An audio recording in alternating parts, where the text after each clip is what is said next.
ونصلي ونسلم على رسوله الكريم. أما بعد فأعوذ بالله من الشيطان الرجيم.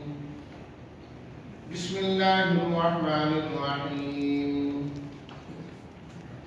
ولكم نصف ما ترك أزواجكم إن لم يكن لهن ولد، فإن كان لهن ولد فلكم الربع مما تركن من بعد وصية يوصين بها أو دين، ولهن الربع مما تركتم إن لم يكن لكم ولد، فإن كان لكم ولد فلهن الثمن مما تركتم من بعد وصية توصون بها أو دين. وإن كان رجل يورث كلالة أو امرأة وله أخ أو أخت فلكل واحد منهما السدس، فإن كانوا أكثر من ذلك فهم شركاء في الثلث من بعد وصية يوصى بها أو دين غير مضار، وصية من الله والله عليم حليم. صدق الله مولانا العظيم. اللهم صل على سيدنا ومولانا محمد وعلى آل سيدنا ومولانا محمد وبارك وسلم. نصف آدھا، ازواجکم تمہاری بیویاں، زوجہ سے، الربع چوتھا حصہ، یوصینا جو وصیت کر کے گئے،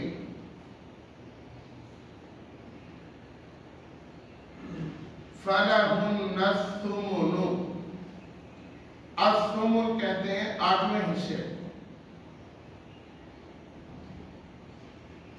رجل یورث کلالۃ او امرأۃ، کلالہ وہ شخص جس کے باپ دادا بھی نہ ہوں اور اولاد بھی نہ ہو، بیٹا ہوتا، اس کو کہتے ہیں کلالہ.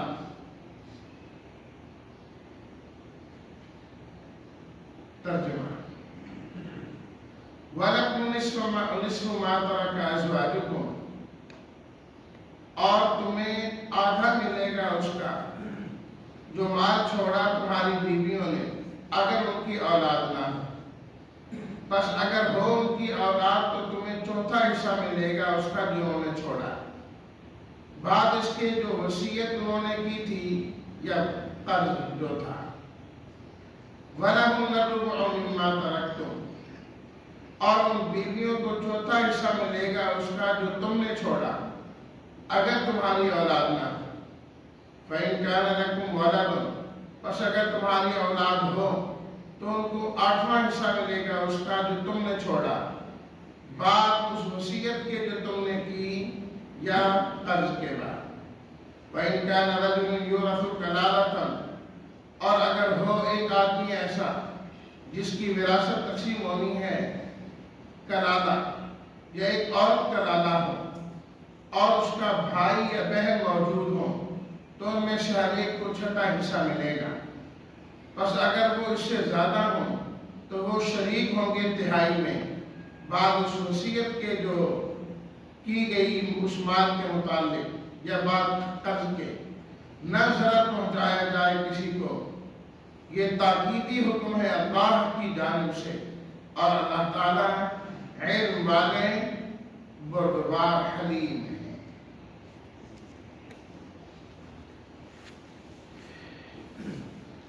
وراثت کے متعلق تفصیل سورہ النساء کے دوسرے رکوع میں ذکر کی جا رہی ہے.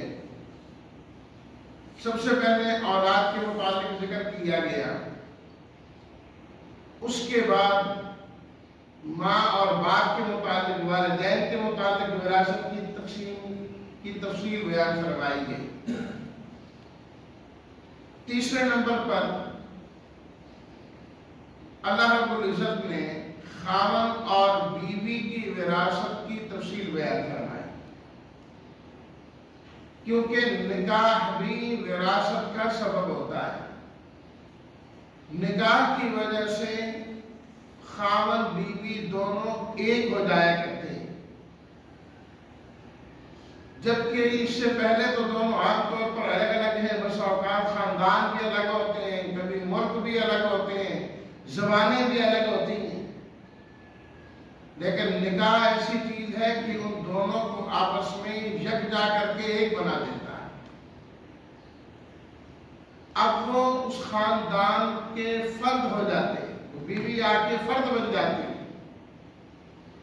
تو اس لیے اس نکاح کی وجہ سے بھی اگر ان میں سے کوئی فوت ہو جائے تو یہ ایک دوسرے کے وارث قرار پاتے ہیں۔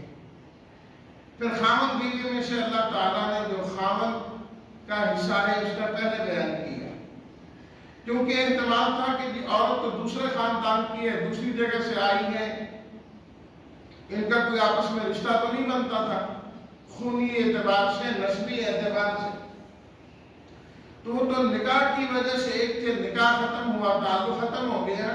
اللہ تعالیٰ نے فرمایا ایسی بات نہیں ہے، وراثت کے اعتبار سے تعلق اب بھی قائم ہے۔ تو خاوند کو اور بیوی کو جو دیا جائے گا، یہاں پر بھی جو بھی فوت ہوا اس کی اولاد کو دیکھا جائے گا، دوسرے کی اولاد کو جو فوت ہو رہا ہے نا اس کی۔ اگر بیوی فوت ہوئی اور اس کی اولاد نہیں ہے تو خاوند کو اس صورت میں کل مال کا آدھا حصہ دیا جائے گا۔ بیوی کی ملکیت میں جتنا مال تھا، اس کے پاس جائیداد تھی، زیورات تھے، سونا چاندی، عام طور پر یہ چیزیں ہوتی ہیں خواتین کے پاس، تو اس مال کے اندر خاوند کو آدھا حصہ دیا جائے گا اولاد نہ ہونے کی صورت میں۔ ہاں اگر بیوی فوت ہوئی ہے اور اس نے اولاد بھی چھوڑی، اس کا بیٹا بیٹی کوئی نہ کوئی موجود ہے، تو اب اس صورت میں اس کا جو خاوند تھا اس کو کل مال کا چوتھا حصہ دیا جائے گا۔ ان دو صورتوں میں سے کچھ نہ کچھ ملے گا، اولاد نہیں تو آدھا حصہ، اولاد ہے تو چوتھا حصہ۔ پھر اللہ تعالیٰ نے وہی فرمایا کہ یہ وراثت ملے گی وصیت اور قرض کی ادائیگی کے بعد، پہلے نہیں ملے گی۔ وہ جو بیوی فوت ہوئی ہے، اگر اس نے کسی کا قرض دینا ہے یا اس نے وصیت کی ہے، وہ پہلے نہ ملے، اس کے بعد کا جو آدھا ہے، اس کے بعد کا جو چوتھائی ہے وہ خاوند کو ہے۔ اور اگر صورتحال اس کے برعکس ہو جائے کہ فوت ہونے والا خاوند ہے، خاوند فوت ہوا اور پیچھے بیوی رہ گئی، بیوہ جسے کہا جاتا ہے، وہ پیچھے، تو یہاں پر بھی جو خاوند ہے اس کی اولاد کو دیکھا جائے گا۔ آیا مرنے والے کی اولاد تھی، چاہے اس بیوی سے چاہے کسی اور بیوی سے، بس اوقات یہ بھی ہوتا ہے اس سے تو اولاد نہیں ہوئی، پہلے اس کی شادی نہیں ہوئی، وہ بھی فوت ہو گئی، لیکن اس کی اولاد کی دوسری جگہ نکاح کیا، یہاں اولاد نہیں ہوئی، تو اب جب خاوند فوت ہوگا، خاوند کی اولاد سمجھی جائے گی، چاہے کسی بھی وجہ کیوں نہیں، اولاد موجود ہے، تو اس صورت کے اندر اولاد موجود ہونے کی صورت میں بیوی کو 8واں حصہ ملے گا، اور اگر اولاد نہ ہو تو بیوی کو چوتھا حصہ ہے۔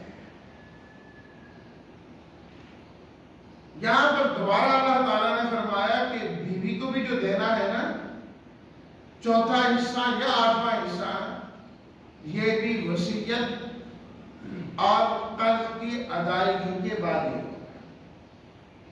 بار بار اللہ تعالیٰ نے یہی چیز ذکر کی کہ عام طور پر یہ ہوتا ہے کہ جو فوت ہونے والا فوت ہوا تو ورثہ مال میں قبضہ کر کے نہ وصیت کا پتہ نہ قرضوں کا پتہ. حالانکہ یہ دونوں معاملے بڑے سخت ہیں. اگر اس پر قرض ہے تو قرض تو معاف نہیں ہوتا, انہوں نے ادا کرنا ہے. فرمایا کہ مرنے والے پر اگر قرض رہ گیا تو قرض تو شہادت کی وجہ سے بھی معاف نہیں ہوتا. حدیث شریف میں موجود ہے. نبی کریم صلی اللہ علیہ وسلم سے جب پوچھا گیا کہ ایک شخص اللہ کے راستے میں لڑے, بلکہ صحابی نے اس طریقے سے پوچھا کہ میں اللہ کے راستے میں جاؤں, میں جہاد کروں, ثواب کی امید سے جاؤں, اخلاص کے ساتھ جہاد کروں اور میرا مقصد ریاکاری نہ ہو, میں آگے بڑھتا جاؤں, پیچھے مڑ کے نہ آؤں, تو کیا میرے سارے گناہ معاف ہو جائیں گے اگر اس حال میں مارا جاؤں, شہید ہو جاؤں؟ آپ نے فرمایا جی ہاں, تمہارے سارے گناہ معاف ہو جائیں. یہ پوچھ کے صحابی واپس ہوئے تو آپ نے پھر دوبارہ بلایا, فرمایا اپنا سوال دوبارہ کرو. جی میں اللہ کے راستے میں جہاد کروں, ثواب کی نیت سے اخلاص کے ساتھ آگے بڑھوں, پیٹھ دکھا کر بھاگوں نہ, اور اسی حال میں اگر میں شہید ہو جاؤں کیا میرے گناہ معاف ہو جائیں گے؟ آپ علیہ الصلوۃ والتسلیمات نے فرمایا ہاں, سارے گناہ معاف ہو جائیں گے الا الدین, سوائے قرض کے, قرض معاف نہیں ہوگا. فرمایا ابھی جبریل امین میرے پاس آئے ہیں, انہوں نے آ کے مجھے یہ بات بتائی. تو اس لیے کوشش کرنی چاہیے کہ اول تو انسان قرض سے بچے. باقی مجبوری ہے, شریعت میں کوئی ممانعت بھی نہیں ہے.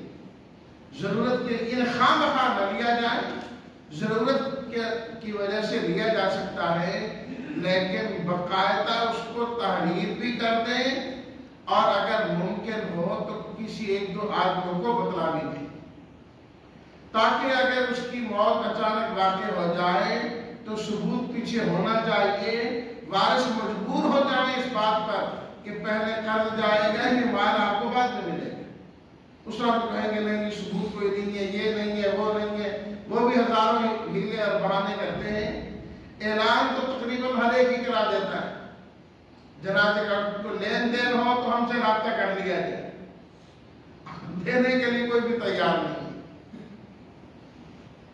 تو اللہ نے بار بار دیکھیں اولاد کا بیان کیا, ماں باپ کا بیان کیا, خامن کا بیان کیا, بیوی کا حصہ بیان کیا, ہر ایک کے ساتھ اللہ نے قرض کا الگ ذکر کیا, وصیت کا بھی الگ ذکر کیا کہ وصیت اللہ کے حقوق میں شامل ہے.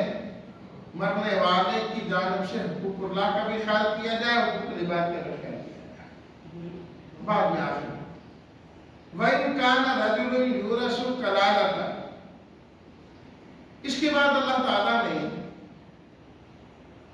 کلالہ کا حکم بیان کیا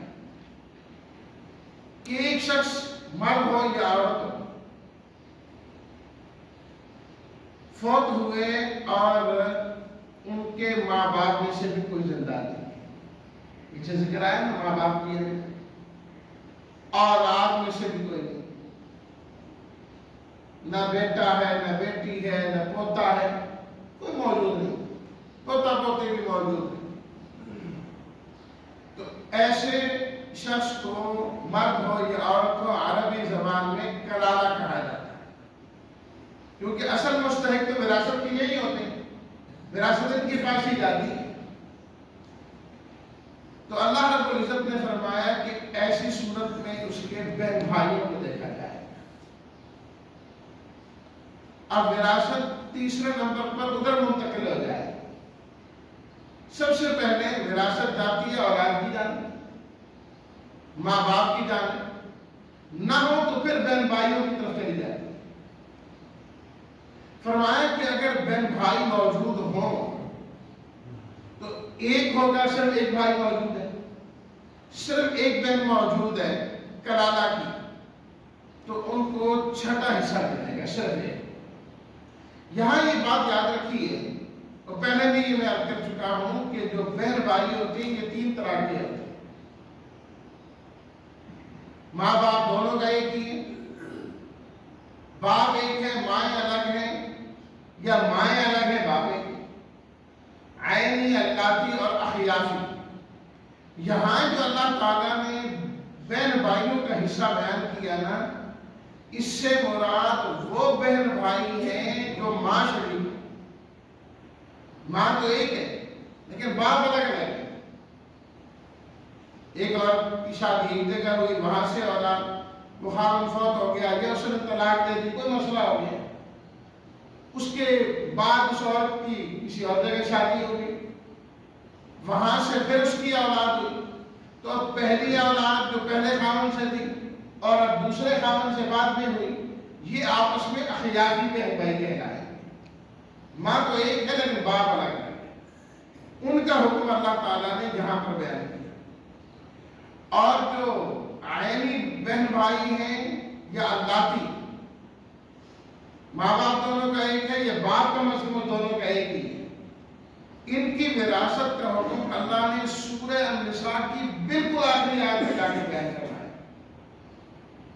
جہاں یہ سورت ختم ہوتی ہے نا، چوتھے سپارے میں، وہاں پر اللہ رب العزت نے چوتھے سپارے کے چھٹے میں جہاں ختم ہوتی ہے وہاں پر بھی یہی ہے، یستفتونک قل اللہ یفتیکم، وہاں پر بھی یہی الفاظ، ان امرؤ ہلک لیس لہ ولد۔ تو وہاں اللہ تعالیٰ نے بیان فرمایا کہ ایک بہن ہو تو اس کو آدھا ملے گا، ایک ہی ہو تو سارا اس کو ملے گا، ایک سے زیادہ بہنیں ہوں تو 2 ثلث ملے گا، اور اگر بہن بھائی دونوں ہوں تو جس طرح اولاد کو ملتا ہے کہ لڑکی کو جتنا ملے گا لڑکے کو ڈبل دیا جائے، اس کا تذکرہ وہاں پر موجود ہے۔ یہاں اس آیت میں اللہ تعالیٰ نے جس بہن بھائی کا ذکر کیا ہے، اس سے مراد ماں شریک ہے، کہ اس کا بھائی موجود ہے ماں کی جانب سے جو اس کا بھائی لگتا ہے، بہن موجود ہے جو ماں کی جانب سے لگتی ہے، فرمایا ان کو چھٹا حصہ دیا جائے۔ اور اگر وہ ایک سے زیادہ ہے، چاہے بہنیں ایک سے زیادہ ہیں یا بھائی ایک سے زیادہ ہے یا مشترک ہے، بہن بھی ہے بھائی بھی ہے، تو فرمایا اس صورت میں کل مال کا جو تیسرا حصہ ہے وہ ان کو دے دیا جائے، اور اس تیسرے حصے میں برابر کے شریک ہوں گے۔ عام طور پر یہ جو اصول ہوتا ہے نا کہ لڑکے کو لڑکی کے حصے سے ڈبل دیا جائے گا، اخیافیوں میں یہ چیز نہیں ہے، یہاں ذرا مختلف ہے۔ فرمایا فَإِنْ كَانُوا أَكْثَرَ مِنْ ذَلِكَ فَهُمْ شُرَكَاءُ فِي الثُّلُثِ، وہ سارے ہی شریک ہو جائیں گے تہائی مال کے۔ یہاں لِلذَّكَرِ مِثْلُ حَظِّ الْأُنثَيَيْنِ کا قانون اللہ تعالیٰ نے ذکر نہیں کیا۔ پھر فرمایا مِن بَعْدِ وَصِيَّةٍ يُوصَىٰ بِهَا أَوْ دَيْنٍ، یہ سب کچھ بھی وصیت اور قرض کے بعد ہوتا ہے کہ کلالہ نے اگر کسی کا قرض دینا ہے یا وصیت کی ہے تو پہلے اس کو نافذ کیا جائے، پھر اس کے بہن بھائیوں کی طرف مال منتقل ہوگا۔ لیکن اس آیت میں اللہ رب العزت نے ایک لفظ زیادہ ذکر کیا، باقی سب جگہ پورے رکوع میں آپ نے دیکھا کہ اللہ تعالیٰ فرماتے ہیں وصیت اور قرض کے بعد، وصیت اور قرض کے بعد، وصیت اور قرض کے بعد، وصیت اور قرض کے بعد، اور یہاں پر اللہ تعالیٰ نے فرمایا وصیت اور قرض کے بعد غیر مضارٍ، کسی کو ضرر بھی نہ پہنچایا جائے،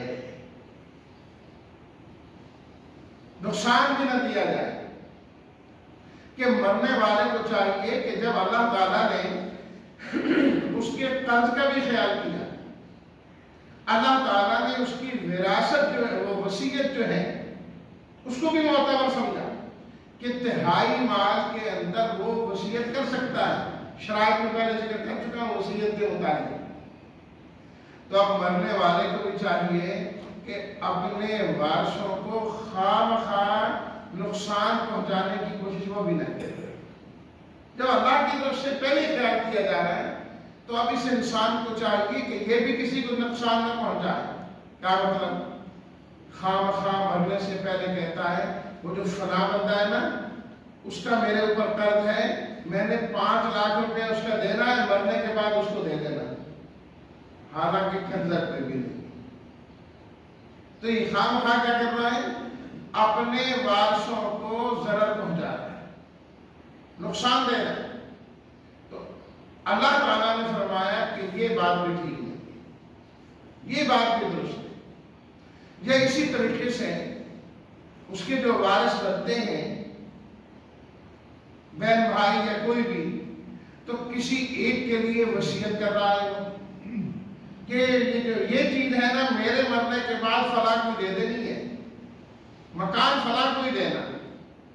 بھئی یا تو زندگی میں جو مرضی اولاد کو دے جاؤ وہ ایک الگ بات ہے، زندگی میں دیا نہیں اور کہتے ہیں مرنے کے بعد دینا، تو جو وارث ہوتا ہے اس کے لیے وصیت کی ضرورت نہیں ہوتی. اللہ نے اس کے حصے خود ہی متعین کر دی، خود متعین کر دی. جہاں آپ کے پاس ایک ہی مکان ہے اور کچھ پیسے ہیں، مکان کی وصیت خاص کسی ایک کے لیے کر گئے تو باقی کیا کریں گے؟ باقی کدھر جائیں گے؟ تو فرمایا مرنے والے کو چاہیے کہ وہ بھی خواہ کسی کو نقصان پہنچانے کی کوشش نہ کرے. اللہ تعالیٰ فرمایا واللہ علیم، اللہ بہتر جانتے ہیں کہ کس کو کتنا دینا ہے، اس صورت میں کس کو کتنا جا رہا ہے. یہ حکمت اللہ جانتا ہے، تم نہیں جانتے. حلیم، فرمایا کہ اللہ تعالیٰ بہت بڑے علم والے بھی ہیں. اگر کسی سے کمی کوتاہی ہو جائے تو اللہ تعالیٰ فوراً پکڑتے نہیں ہیں. تو جب اللہ کی صفت علم ہے تو بندے کے اندر بھی فرمایا یہ علم والی صفت ہونی چاہیے کہ وہ بھی برداشت کرے، خاص طور پر اس اعتبار سے کہ وہ پسند نہیں کرتا کہ میرے مرنے کے بعد یہ مال فلاں کو ملے. عام طور پر ہوتا ہے کہ نافرمان اولاد ہے، کہتے ہیں میں نے اس کو عاق کر دیا ہے، اعلان کیا جاتا ہے کہ یہ عاق ہے، نافرمان ہے، اس کو وراثت نہیں دینی، میرا اس کے ساتھ کوئی تعلق نہیں. تجھے کس نے اختیار دیا ہے کسی کو محروم کرے یا کسی کو نوازے؟ اس کا اختیار بندے کے پاس نہیں. کبھی پڑھا آباؤکم وابناؤکم لا تدرون ایہم اقرب لکم نفعا فریضۃ من اللہ. فرمایا اللہ کی طرف سے فرض ہے، تمہیں مرنا ہی پڑے گا اور یہ حصے ایسے ہی دینا پڑے گا، چاہے تم پسند کرو چاہے تم پسند نہ کرو، تمہاری سمجھ میں آئے نہ آئے، چاہت ہو نہ ہو، تمہیں اسی طریقے ہی سے تقسیم کرنا پڑے گا. اللہ ہم مسلمانوں کو بھی انہی اصولوں کے مطابق اپنی وراثتیں تقسیم کرنے کی توفیق عطا فرمائے. وآخر دعوانا الحمدللہ رب العالمین.